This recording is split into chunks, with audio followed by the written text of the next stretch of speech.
Dear students, पिछली video में हमने देखा था पैरेलल इक्वेशंस। पैरेलल इक्वेशन क्या होती हैं? जो एक दूसरे को कट नहीं करती। लेकिन इससे मिलता जुलता एक और कंसेप्ट भी है।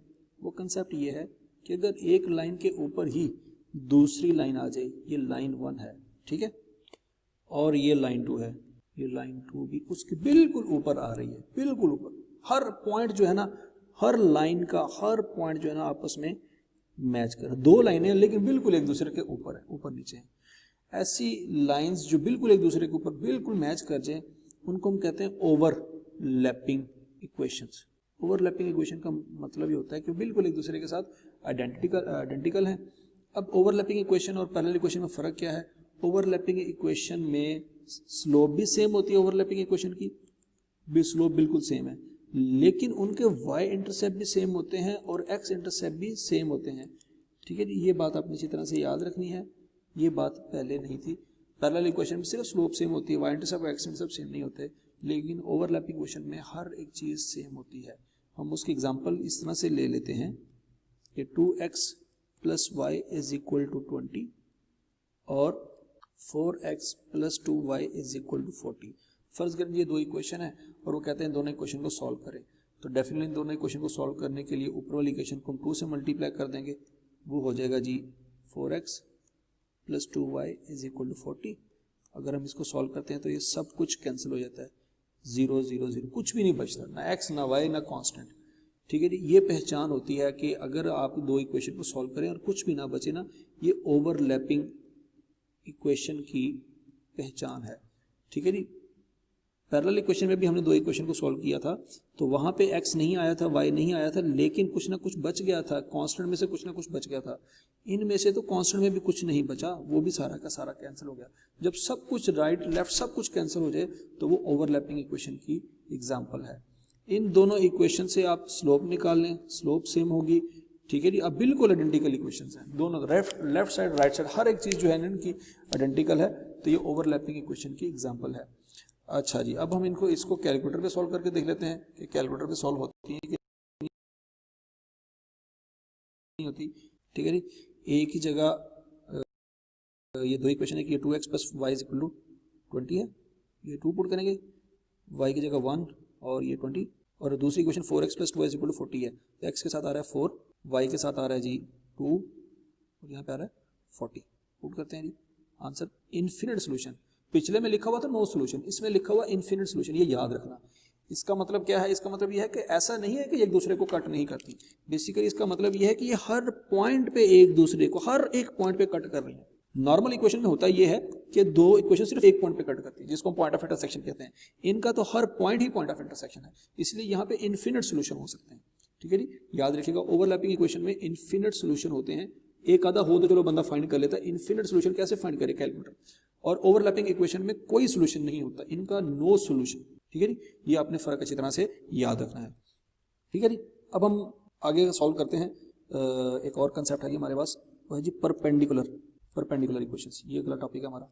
अच्छा जी, परपेंडिकुलर अगर हम देखें तो एक्स एक्सिस और वाई एक्सिस के दरमियान 90 डिग्री का एंगल होता है। ठीक है जी, एक्स एक्सिस और वाई एक्सिस के दरमियान 90 डिग्री का एंगल होता है। सबसे पहला पॉइंट तो ये है, ये परपेंडिकुलर लाइंस है। अच्छा, अब हम अगला बात कर लेते हैं। अगला पॉइंट ये है कि ऐसी लाइन जो एक्स एक्सिस के पैरेलल होती है उसमें सिर्फ वाई की वैल्यू हो सकती है। वाई इज इक्वल फर्ज करें जी 6 है, ये वाई इज इक्वल 6 है, तो ऐसी लाइन जो एक्सिस के पैरेलल होती है वो उसमें सिर्फ वाई की वैल्यू होती है, एक्स की वैल्यू नहीं होती। अच्छा, ये एक लाइन है, इसकी अगर हम स्लोप की बात करें, ये जो लाइन है इसकी स्लोप की अगर हम बात करें तो स्लोप का फार्मूला है y2 minus y1 over x2 minus x1। Okay, फर्ज करें जी यहाँ पे x की वैल्यू 0 है, यहाँ पे x की वैल्यू 1 है, यहाँ पे x की वैल्यू 2 है, यहाँ पे x की वैल्यू 3 है, यहाँ पे x की वैल्यू 4 है, लेकिन आप जहाँ पे भी y की वैल्यू फाइंड करेंगे वो 6 ही आएगी।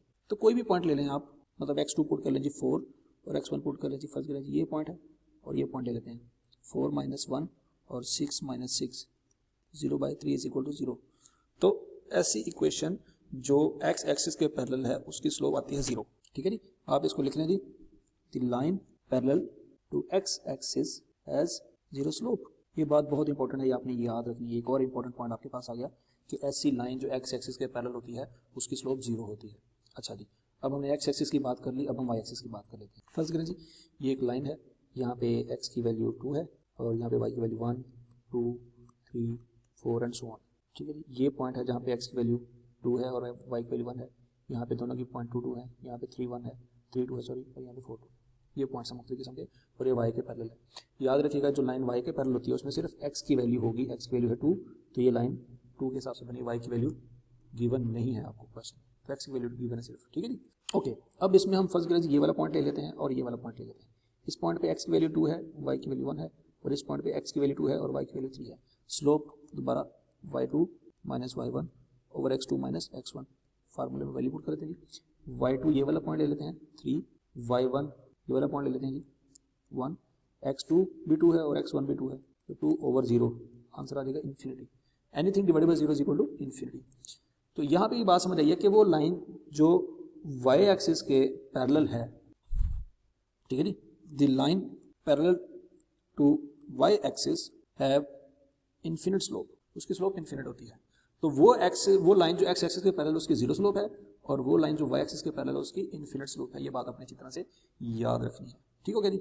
तो इन्फिनिट स्लोप और 0 स्लोप के दरमियान 90 डिग्री एंगल होता है, या वो परपेंडिकुलर इक्वेशन होती है। पहला पॉइंट तो ये है, ये आपको अच्छी तरह से क्लियर हो जाना चाहिए। अब क्या इसके अलावा भी किसी इक्वेशंस के दरमियान स्लोप क्या कहते हैं 90 डिग्री एंगल हो सकता है, वो हम देखते हैं। अभी हमने सबसे पहला जो क्वेश्चन देखा था, अगर आपको याद हो 2x plus y is equal to 20, सबसे पहली वीडियो में उसकी शेप कुछ इस तरह से थी, उसका y इंटरसेप्ट 20 था और x इंटरसेप्ट 10 था। तो इसका मतलब ये हुआ, और इसकी स्लोप जो थी -2 थी, मतलब नेगेटिव स्लोप थी, ठीक है जी। तो अब थोड़ा सा आपने शॉर्टकट याद रखना है कि ऐसी लाइन जिसमें x 0 से 10 हो जाए लेकिन y 20 से कम होता होता 0 हो जाए, मतलब x इंक्रीज हो रहा है, x में इजाफा हो रहा है और y में कमी हो रही है, x में इजाफा हो रहा है, y में कमी हो रही है, तो उसकी शेप कुछ इस तरह से होगी कि वो लेफ्ट टू राइट जो होगी आते हुए, लेफ्ट टू राइट आते हुए डाउनवर्ड होगी, डाउन हो जाएगी, नीचे आएगी, ठीक है जी। लेफ्ट टू राइट वो लाइन ऊपर से नीचे आ रही है, तो ऐसी इक्वेशन की स्लोप जो होगी वो नेगेटिव होगी। ये बात याद रखनी है आपने। क्यों?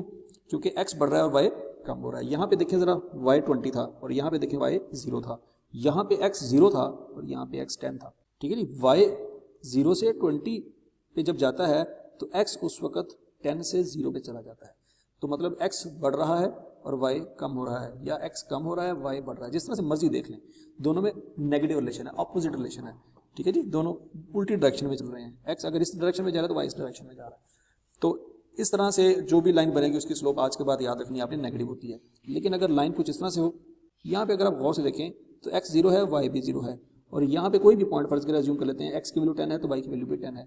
तो जब दोनों लाइंस x और y दोनों में इजाफा हो रहा है तो उसकी शेप कुछ इस तरह से होती है। मतलब इस तरह से होने का मतलब क्या है कि वो लेफ्ट टू राइट जाते वक्त उनकी स्लोप जो है ना अपवर्ड होती है, उनकी जो डायरेक्शन है वो अपवर्ड होती है। आप लेफ्ट से राइट की तरफ देखें तो नीचे से ऊपर लाइन जा रही है, ठीक है जी, वो लेफ्ट टू राइट जो है लाइन नीचे आ रही है। तो इस तरह से स्लोप जो होगी याद रखेगा वो पॉजिटिव होगी। ये अच्छी तरह से क्लियर कर लें कि अगर नेगेटिव स्लोप और पॉजिटिव स्लोप पहचाननी हो तो उसका तरीका क्या है। अब आगे चलते हैं जी हम, कि फर्ज करें दो पॉजिटिव स्लोप्स हैं। सवाल आपसे पूछा जाए कि बताओ किसकी स्लोप ज्यादा है, ए की स्लोप ज्यादा है या बी की स्लोप ज्यादा है। और यहाँ पे कोई 1 2 3 4 कुछ नहीं लिखा हुआ, तो आपने पहचानना है सिंपल कि किसकी स्लोप ज्यादा पॉजिटिव है। तो इसका देसी तरीका ये है कि आप यहाँ पे बॉल अज्यूम करें और आप देखें कौन सा बॉल ज्यादा तेजी से स्पीड से नीचे आता है। तो डेफिनेटली आपको नजर आ रहा होगा कि बी का जो बॉल है, बी वाली लाइन के ऊपर अगर एक बॉल पड़ा हो तो ज्यादा स्पीड से नीचे आएगा। तो इसका मतलब है सीधा सीधा कि बी की स्लोप ज्यादा पॉजिटिव है और ए की स्लोप कम पॉजिटिव है। अब उसकी लॉजिक आपने याद रखनी है। लॉजिक ये है कि फर्स्ट एक पॉइंट यहाँ पे अज्यूम कर लें, पॉइंट यहाँ पे अज्यूम कर लें, ठीक है। लॉजिक पहली और आखिरी दफा आपने याद रखनी है, बाकी तरीका मैंने आपको बता दिया है कि कैसे हमने पहचानना है। यहाँ पे फर्स्ट करिए जी दोनों के x और y की वैल्यू 0 0 है, यहाँ पे x की वैल्यू 1 है और y की वैल्यू भी यहाँ पे 1 है, और यहाँ पे y की वैल्यू फर्स्ट करिए जी 4 है। तो आप जरा गौर से देखिएगा कि 0 से 1 x 0 से 1 हुआ, 1 यूनिट का इजाफा हुआ, तो लाइन ए में सिर्फ 1 यूनिट में y में इजाफा हुआ और दूसरी वाली में 4 यूनिट इजाफा हुआ, ठीक है जी। तो फार्मूला तो ये है ना delta y over delta x, तो दोनों में डिनोमिनेटर में तो 1 यूनिट का ही चेंज आया ना, लेकिन ए में चेंज कम आया और बी में चेंज ज्यादा आया, तो लिहाजा बी की स्लोप ज्यादा पॉजिटिव है, ठीक है। इसका आंसर आएगा 4/1 बी का आंसर, और ए का आंसर आएगा जी 1/1। तो आप यहाँ से भी आइडिया दिखा सकते हैं कि भाई बी का आंसर ज्यादा है। ये तो आपको समझाने के लिए है, लेकिन तरीका मतलब आसान तरीका यही आपने याद रखना है कि अगर दो लाइनों में से डिसाइड करना हो किसकी स्लोप ज्यादा पॉजिटिव है तो आप इस तरह से बॉल अज्यूम करके फाइंड कर सकते हैं।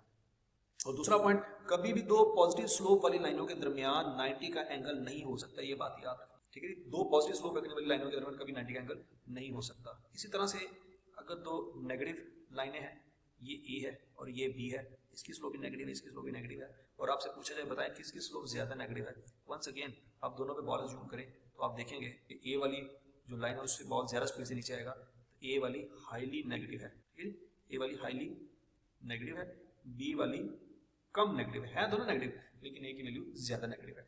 तरीका अगर आप फाइंड करना चाहते हैं तो वो भी वंस अगेन वही है, यहाँ पे पॉइंट जूम कर लें और यहाँ पे पॉइंट जूम कर लें, वहां से आप कुछ पॉइंट जूम करके आप वैल्यूज पुट करके आंसर निकाल सकते हैं, आपको आंसर मिल जाएगा। पर हम इतनी लंबी बहस में नहीं पढ़ते। पर दोनों की स्लोप अगर नेगेटिव हो तो कौन से ज्यादा नेगेटिव हो, तरीका मैंने आपको बता दिया। अगला पॉइंट ये है कि दोनों की स्लोप अगर नेगेटिव हो तो उनमें भी 90 डिग्री का एंगल नहीं हो सकता। तो 90 का एंगल उसी वक्त हो सकता है जब एक की स्लोप पॉजिटिव हो और दूसरे की स्लोप नेगेटिव हो, तब उनके दरमियान 90 का एंगल हो सकता है। ये स्लोप नेगेटिव है और ये स्लोप पॉजिटिव है, ये इक्वेशन ये है, ये इक्वेशन बी है। फर्स्ट करें तो 90 का एंगल उसी वक्त हो सकता है जब एक की स्लोप पॉजिटिव हो दूसरी की स्लोप। अच्छा, अगला पॉइंट ये है कि इनकी जो स्लोप होगी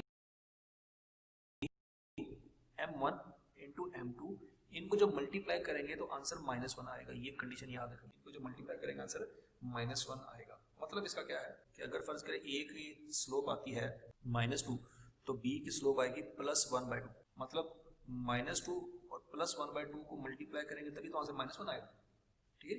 मतलब ये एक दूसरे के रेसिप्रोकल है, एक दूसरे के उलट है। ये -2 है तो वो +1/2 होगा। इसी तरह से अगर ये -2/3 होगा तो ये +3/2 होगा। ये एक दूसरे के उलट है, ये -2/3 और ये +3/2 होगा। जरा देख लेते हैं, -2/3 इंटू +3/2 मल्टीप्लाई करेंगे तो आंसर क्या आएगा, -1 आएगा, क्योंकि आप उसमें पर। तो आप इस तरह से भी कर सकते हैं। फॉर एग्जांपल ये अगर -7/2 है तो ये फिर +2/7 होगा। ये एक दूसरे के नेगेटिव इनवर्स है, रेसिप्रोकल है। तो ये बात आपने याद रखनी है कि भाई दो इक्वेशन के दरमियान 90 एंगल बन सकता है। एक बन सकता है एक्स एक्सिस के दरमियान और वाई एक्सिस के दरमियान, और एक पॉजिटिव स्लोप और नेगेटिव स्लोप के दरमियान। लेकिन पॉजिटिव स्लोप और नेगेटिव स्लोप के दरमियान कंडीशन ये है कि जब उनको दो मल्टीप्लाई करेंगे तो आंसर -1 आना चाहिए, ठीक है जी। तो ये परपेंडिकुलर इक्वेशन वाला हमारा पॉइंट है, ये आप अच्छी तरह से ओके जी। तो परपेंडिकुलर इक्वेशन का फार्मूला आपने याद रखना है कि m1 into m2 is equal to -1। अब इसके ऊपर सवाल आ सकते हैं मुख्तलिफ किस्म के। पहला सवाल तो ये हो सकता है कि वो आपको इक्वेशन दे दे, इक्वेशन दे दे 2x + y is equal to +2y is equal to 10। बताएं जी ये इक्वेशन परपेंडिकुलर है कि नहीं। तरीका यही है कि दोनों की स्लोप निकाल लें और अगर उन दोनों को मल्टीप्लाई करें -1 आंसर आ जाए तो परपेंडिकुलर है, और अगर आंसर -1 नहीं आता तो नॉट परपेंडिकुलर है, वो परपेंडिकुलर नहीं है, ठीक है। एक सवाल तो आपको ये आ सकता है कि दो इक्वेशन में से पूछ ले बताइए कौन सी इक्वेशन परपेंडिकुलर। दूसरा सवाल जो आपको आ सकता है इस टॉपिक के ऊपर वो ये हो सकता है, A line passes through the point 3,5 and perpendicular to another line 2x + y = 20. Find the equation of first line. ठीक है जी। हम ये फाइंड करेंगे कि इक्वेशन जो है फर्स्ट लाइन की जो इक्वेशन है वो क्या है, ठीक है। फर्स्ट लाइन का मतलब ये वाली लाइन जो 3,5 से पास कर रही है, ठीक है। अगर हम इसको ड्रा करें इस तरह से तो एक लाइन ये है और एक लाइन ये है। ये लाइन 3,5 से पास कर रही है, ठीक हो गया। और जो दूसरी लाइन है 2x + y = 20 वो लाइन ये है, और वो कहता है कि ये जो लाइन है इसकी इक्वेशन क्या है, ओके। अब हमें पता है कि m1 और m2 दोनों को मल्टीप्लाई करें आंसर -1 आता है। तो पॉइंट तो हमारे पास है, लेकिन हमने स्लोप फाइंड करनी है तो हमारे पास आंसर आ जाएगा। तो स्लोप फाइंड करने का तरीका यही है कि पहले इस इक्वेशन में से स्लोप फाइंड कर लेते हैं। ये परपेंडिकुलर इक्वेशन है। स्लोप फाइंड करने का तरीका क्या है, इसको इधर ले जाएं, -2x + 20 हो जाएगा, और ये हमारे पास स्लोप आ जाएगी m1 = -2। अब दूसरी इक्वेशन की स्लोप फाइंड करनी है तो परपेंडिकुलर इक्वेशन की कंडीशन लिख लें, m1 into m2 is equal to -1। m1 हमारे पास आ गया -2, तो m2 हमारे पास आ जाएगा जी माइनस से कैंसिल हो जाएगा और ये आ जाएगा 1/2। हमारे पास दूसरी लाइन ये वाली जो लाइन है उसकी स्लोप आ गई है, ओके। अब हमारे पास पॉइंट है जी 3,5 और स्लोप है जी 1/2, ठीक है। अब हम पॉइंट स्लोप फॉर्म में पुट कर देंगे, पॉइंट स्लोप फॉर्म यूज करेंगे। कौन सी है जी, y - y1 is equal to m into x - x1। y - y1 की जगह पुट कर देंगे 5, m की जगह पुट कर देंगे 1/2 और x - x1 की जगह पुट कर देंगे 3। तो ये 2 इधर आके मल्टीप्लाई हो जाएगा, तो 2 into y - 5 is equal to x - 3। तो ये 2y - 10 is equal to x - 3, और इसको सॉल्व करेंगे तो ये हो जाएगा, इसको अगर इधर ले आएँ और इसको इधर ले आ रहे हैं तो ये हो जाएगा जी 2x - 2y is equal to -7। या अगर हम इसको सारी इक्वेशन को अरेंज करें तो x - 2y + 7 is equal to 0, ये इक्वेशन बन जाएगी।